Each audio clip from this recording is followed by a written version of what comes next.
Can't say enough to thank them for their generous support of our program. GloryandShine.com. Speaking of beautiful beards, Mark Houck, my buddy from the Kingsman Apostolate, is on with us. Good morning to you, Mark.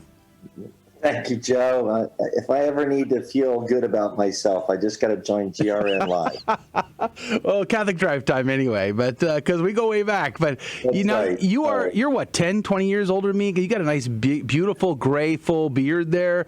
For those listening on radio, just let me describe that. It's a full white Santa Claus looking beard, and so I know what to look forward to down the road. That's right. You're 2 months older than me, Joe. Well, praise be to God. Mark, we brought you on to really talk about this new retreat experience you're offering up. But, I wanted to emphasize, you've been doing men's retreats now for 15 years or more? That's right. 15 years full-time, 17 years if we go all the way back. But 15 years full-time, we've been offering men's ministry this August, the Feast of St. Augustine.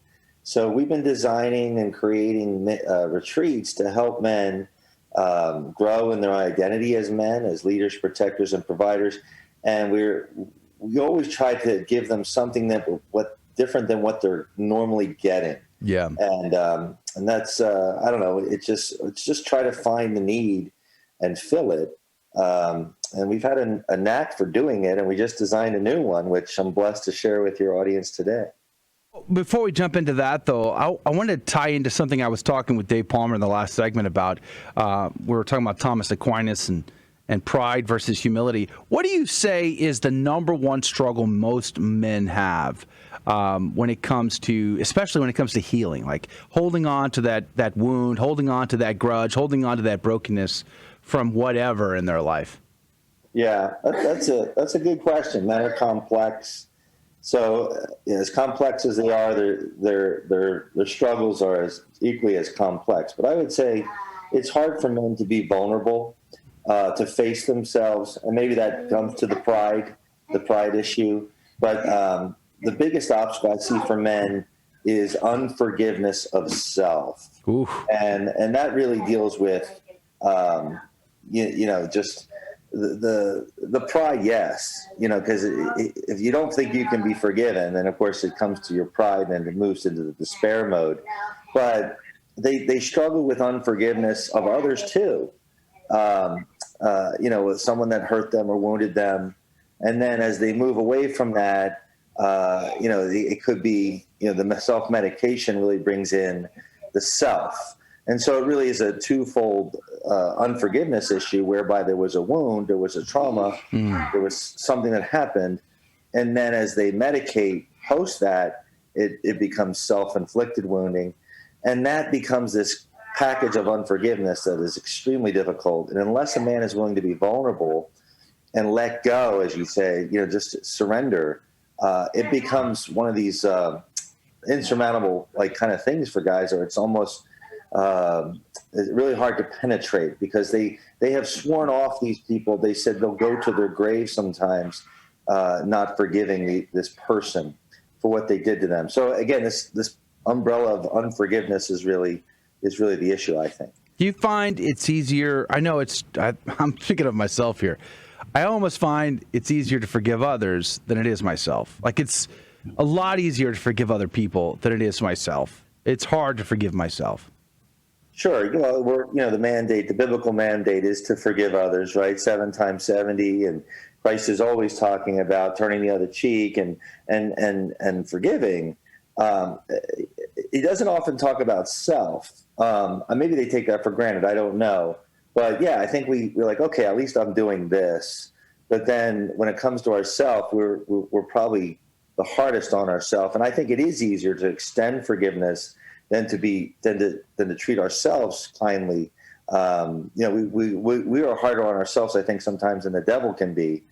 We beat ourselves up, so much that the devil just backs away and just lets us do the dirty work sometimes. And what about that sense of machismo, which is so prevalent among many men in many different cultures? Do you think there's a sense here where it would be weakness if we were vulnerable? It would be weakness if we forgave? That's a good question. And I think culturally speaking, sometimes it could be looked upon like that. But we know when we are weak, we are strong. And so again, to the Christian, it should not be an issue. But for men, it is, because again, we don't want anyone to know that we are struggling, that we are weak, that we are broken, that we are, just like everybody else. Everyone wants to kind of hide behind the fig leaf, and men especially. So whether that's machismo or the sin of Adam, I don't know. But, we all want to hide, and we go into hiding when we don't like ourselves. I know men are struggling when I don't hear from them for a while. And I have a lot of men that I connect with. And when they go dark on me, I know they're struggling with something. And then the same with me. If I'm quiet or reserved, or I don't feel as inviting to others, maybe it's because I'm struggling with something. And usually it is. I know when I sin, I'm not as happy a dad. I'm not as happy as a husband. So there's this natural tendency to hide because we don't feel good. We don't feel right. And I think it is normal. But yes, to fight the urge, and to move into the weakness realm, and to go to confession, and to confess our sins to others. I just confessed to at an abortion mill to an abortion worker. If I offended them any way, I'm really sorry. I want to be the best example of Christ that I can be, but it doesn't always come out that way. Mm. So tell me about this. David is the name of this. It's a healing retreat for veterans. Tell me all about it. Sure. Well, as you well know, as a veteran, we're losing 22 vets a day, and that number's a bit skewed because that brings in a little bit of the World War II vets that are dying of natural deaths. But we're losing a lot of vets each day, and this has been on my heart for a number of years. We've ministered to a lot of vets over the years. Joe, as a veteran, the pain there with a lot of these guys. I just, through a lot of prayer, we decided to take our existing healing retreat, which is called Samson, and modify it or adapt it, I should say, to address veterans, and specifically combat veterans, but veterans in general. And we wanted to give it new branding, new packaging, and that's why it has David, because we're going to focus on King David, who was a warrior, a king, and a soldier, and a very wounded man in his own journey, and develop that out along with the theology of the cross, which mirrors the Samson program, which you've been a part of. And we're going to tweak a few of the activities for the men as well, to really bond them as a band of brothers. So the guy who's going to come to this retreat, it's November the 18th through the 21st. This is going to be in New Jersey? That's right. For now, it's in New Jersey, but I could foresee, if the Archdiocese of the Military is fully behind it, Auxiliary Bishop Joe Coffey, Vicar for the Veteran Affairs, he's going to be there as a co-chaplain. The Archbishop from the military has fully blessed it. Praise be to God. And so I could see it moving around to even bases if the military really wants to bring this to their vets. But yes, I could see it traveling. But for now, it's in New Jersey, in Hamilton, New Jersey.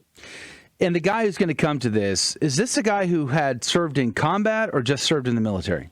Right. Yeah. So again, it by its heart is truly to help the combat veteran, but it's for all veterans. Guys stateside. Again, no one's there except me, who's not a veteran. Everyone is there to heal together. We're wounded in relationship, and in the military, it's a whole family, right? So we have Army, Air Force, Navy, Marines. We'll have National Guardsmen, I'm sure, there. We'll have all the branches represented. The Air Force is also going to be there? Oh, did I not mention them? I'm sorry. You did, but now I'm like, I don't know if I can go. I'm just teasing. I'm only teasing. Good grief. Praise be to God. So let's talk about the healing aspect of this. The Samson retreat is a pretty profound retreat experience. It's also one that I imagine it takes a lot to get a guy to go to because of how vulnerable and personal the experience tends to be. I don't want to give away the secrets of the experience, but knowing knuckleheads like I do, having looked in the mirror at one for now 47 years, it's hard to get a guy to be this vulnerable. How do you go about that? Sure. Well, you're right. It does take a while. I think it takes 2 to 3 years sometimes to vet somebody uh, to come to this retreat on my end, to kind of introduce the concept. About 90% of the guys that have come to our healing programs are guys that we've ministered to in other areas. So there's already familiarity there, which helps a lot. However, there's still this delay. I don't know if I'm ready kind of attitude, or, you know what, not yet. And that's, of course, okay. We don't have to push a man, but it does take some time. I don't know if that's going to be true for the combat veterans. I really don't know, or the vets. And the only reason I say that is because I've never done it before. But I know that the veteran affairs and the military is really struggling to find answers for these guys, and the VA is not really able to provide adequate support. And we know that healing can be found in the sacramental life of the church. And who knows? Perhaps these guys will be that hungry. We already have our first sign up, and we just went live this week. So Praise be to God. How many guys are you looking for? I expect it to be sold out, and 28 will be our max. So we'll be doing the Stations of the Cross. So it's maxed at 28 because we have 14 stations, and we'll have two guys working each station. But really, the facility can't hold much more than 30. So that's really where we're at by virtue of that. So, what are the kinds of wounds that men struggle from that are going to be addressed at this kind of retreat? Well, number one, PTSD. That the post-traumatic stress of the combat, for sure, and we've dealt with that before with veterans that have come to Samson, and just the brain trauma, the trauma repetition. The things that they've witnessed. And we've done this even with first responders here in the U.S. We've had 9/11 responders. So we know that's going to be prevalent. The guys have already said that it's prevalent. The guys that I know that want to come that haven't signed up yet. So, we'll be working through that, and we'll be inviting Christ into that wound. And that's really what we do. We do nothing clinical there. It's always sacramental healing. It's always Eucharistic healing. But we'll be inviting Christ into the place of the wound, and allowing that to do the work. And of course, forgiveness and the journey of forgiveness, and forgiving themselves. And one of our priests who will be there, we'll have 3 priests actually there. Oh, wow. In addition to the bishop. And one of our priests does guided imagery prayer, and it actually helps men, vets in particular, heal from bad memories. And I remember this one particular time we had a Vietnam vet who said he hadn't slept a full night's sleep in 35 years. Like just, complete sleep where you wake up and you fall asleep, and next thing you know, it's morning. He never slept like that. He was always haunted, waking up to the images he had of his buddies being shot up in Vietnam. Well, the priest who's coming to this retreat will be there. He said to him, "Why don't you pray for your buddies tonight before you go to bed? Just try that." And he did it through a guided imagery prayer experience. And the man said, "Okay." The next morning he saw him at the retreat, and he said, "How did you sleep?" He said, "I slept for the very first time." So some of these guys have never even been invited to pray with this wounding that they have. They feel isolated mostly. Yeah, you would know better than me, but I would think so. Yeah. So I imagine part of this retreat experience is just going to be camaraderie, just going to be fraternity among brothers. It has to be. And that's why it has to be vets only, because, although I played athletics and sports, and I can relate to the training regimen, and I'm there, mostly just to facilitate. I'm not going to be giving a talk. The vets are giving talks. The bishop will be giving talks, the chaplains. I'll just be guiding them along the journey. But it has to be that comradeship from the military and all the branches. And again, they speak the same language. When they say something, they'll understand. Whereas I try to relate. I mean, I can only go so far. But again, like whether it's in another arena as well, the medical field, or sometimes it takes one to know one. And so, although maybe in time we'll see that that's not the case, by design we want it to be the case, at least initially. So it's a retreat experience for veterans, and it's going to be a pretty powerful opportunity. What are some of the costs? Obviously, travel to New Jersey is among the consideration, but Sure. what are the costs for retreat experience? Yeah. Well, there's always cost, especially with a new program. You gotta buy new polos for your staff. You gotta put a program booklet together, and there's just always a lot of overhead in getting something ramped up. But that said, we never turn a vet away for money, or anybody for that matter, at any of our programs. If they're having money issues, we offer financial aid. But the basic cost is $450. Sounds like a lot, and I guess for some it could be, but for others maybe not so much. But we have, again, payment plans and financial aid, scholarships if needed, to help subsidize that cost. Now, this is on the same grounds as the Samson retreat that I went to? Yes, the same exact grounds. So we know it's saturated and holy place. But yes, that's where we're doing it. The Discovery House in Hamilton, New Jersey. That's a beautiful place. They really the garden and there's like a Station of the Cross. There's just this beautiful garden in the back of the house. The house is very nice. The facilities are great. And one of the big key, I think, real bennies out of a TKM sort of retreat is the food. You always eat very, very well. Well, we're going to uncomfortable places at these programs, even at our Into the Wild program that we do. We got to give them comfortable food. If you're going to go to an uncomfortable place, man, we're not there to diet. We're not there to stick to any, regimen. We want them to feel good when they're eating and have that joy of when, mama made a nice pot pie or something, or something from their past, a pie, something that just will fill them with excitement. We want the food to be pleasurable. God made food pleasurable because he wants us to do it. Now, he doesn't want us to do it to gluttony, but so our food is always going to be very inviting, very comfortable. Soups, stews, all the things that on a November day are going to be just what guys looking for. Fresh bread. Yeah, praise be to God. Well, the event is, the retreat rather, is called David Retreat. DavidRetreat.com is the website. It's a healing retreat for veterans. November 18th through the 21st. Let me encourage the audience, please do us a favor and share this with your friends and your family who have served in the military. This is it's a guys retreat. Maybe someday there'll be a retreat similar like this for women, but this is a men's retreat. And share that URL, DavidRetreat.com, DavidRetreat.com. I mean, it's so good, they're even going to let Air Force vets in as well. Take that. I'm teasing. Send your hate mail to someone else. I'm kidding. All right. Mark Houck, God love you. God bless you. Thank you for your time. Thank you for your service to our vets. We appreciate that very, very much. Thank you for your service, Joe, and thanks for letting me come on Catholic Drive Time. I got it. Nice beard again. Praise be to God.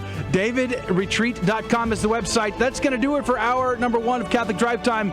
If you want to hang out with us for the second hour, you got to wait till 9 o'clock Central, 10 Eastern. You can watch us live right on our webpage, grnonline.com/CDT, on YouTube or on Facebook.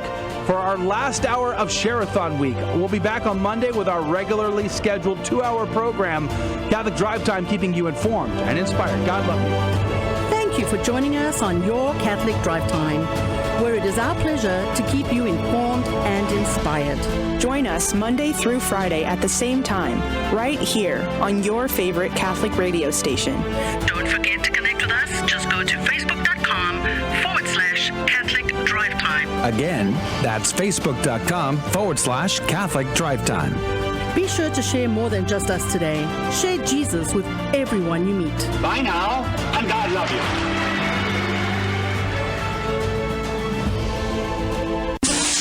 How should I respond to someone who wants to know if